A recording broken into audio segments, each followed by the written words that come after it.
শবে বরাতের রোজা কয়টি এবং নামাজ কয় রাকাত আপনি জানলে অবাক হয়ে যাবেন।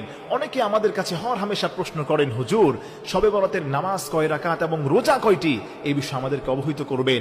অনেকে বলছে হুজুর 3টি রোজা রাখতে হবে, অনেকে বলছে হুজুর নামাজ 10 রাকাত পড়তে হবে, অমুক অমুক সূরা দিয়ে পড়তে হবে। এটা কি কতটুকু কোরআন হাদিস সম্মত, এই বিষয়ে আজকে আপনাদের সম্মুখে আমি ক্লিয়ার করে দিয়ে যাই। অ্যাটেনশন প্লিজ, আমার দিকে মনোযোগী হন। আমি আবারও রিপিট করছি, শবে বরাতে কয় রাকাত নামাজ পড়তে হয় এবং কতদিন রোজা রাখতে হয়, এই বিষয়টা ক্লিয়ার করার চেষ্টা করব। আমার প্রিয় ভাইরা, আমার প্রিয় মা বোনেরা, আপনি মনে রাখবেন, লা ইউকাল্লিফুল্লাহু নাফসান ইল্লা উসআহা। আল্লাহ রাব্বুল আলামিন পবিত্র কোরআনুল কারীমের সূরাতুল বাকারার শেষ অংশে আল্লাহ বলে দিয়েছেন, আমি মানুষদের কাছে এমন কোনো কিছু চাপায় দেই না যেটা তার জন্য কষ্টকর হয়ে যায়। আল্লাহু আকবার পড়েন। এজন্য আল্লাহ রাব্বুল আলামিন লাইলাতুন নিসফি মিন শাবান, শবে বরাতটাকে আল্লাহ রাব্বুল আলামিন মুমিনদের জন্য একটা চমৎকার উপহার স্বরূপ আল্লাহ পাক নাজিল করেছেন। আর এই শবে বরাতে আল্লাহ রাব্বুল আলামিন সমস্ত মানুষদেরকে আমভাবে ক্ষমা করে দেন। আল্লাহু আকবার পড়েন।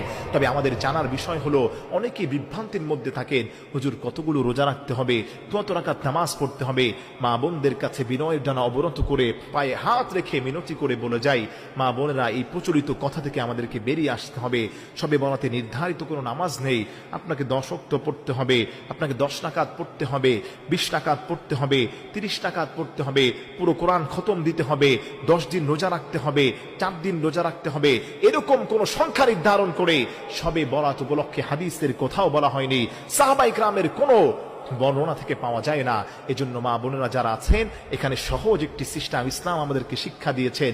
ইসলাম বলছে, শবে বরাত উপলক্ষে তুমি যত রাকাত নামাজ পড়ো, অত রাকাত নামাজ পড়ার চেষ্টা করো।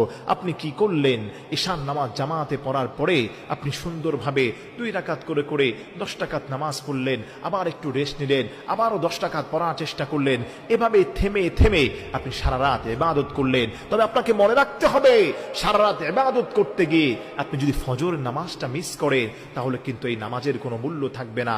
এজন্য আপনার চাহিদা অনুযায়ী আপনি যতটুকু নামাজ পড়তে পারেন, 2 রাকাত, 4 রাকাত, 10 রাকাত, 20 রাকাত, যতটুকু পড়তে পারেন, এই নফল নামাজ আপনি পড়ার চেষ্টা করবেন।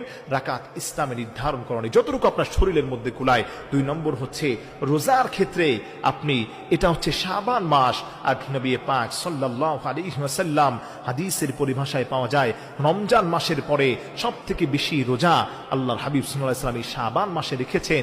একদিন পরপর হাদিসের মধ্যে আসে তিনি রোজা রেখেছেন, অথবা লাগাতার তিনি রোজা রেখেছেন। এই ব্যাখ্যা বিশ্লেষণগুলো হাদিসের মধ্যে পাওয়া যায়। এজন্য মা বোনেরা যারা আছেন, আমরা বেশি বেশি করে এই শাবান মাস উপলক্ষে আমরা রোজা রাখার চেষ্টা করি।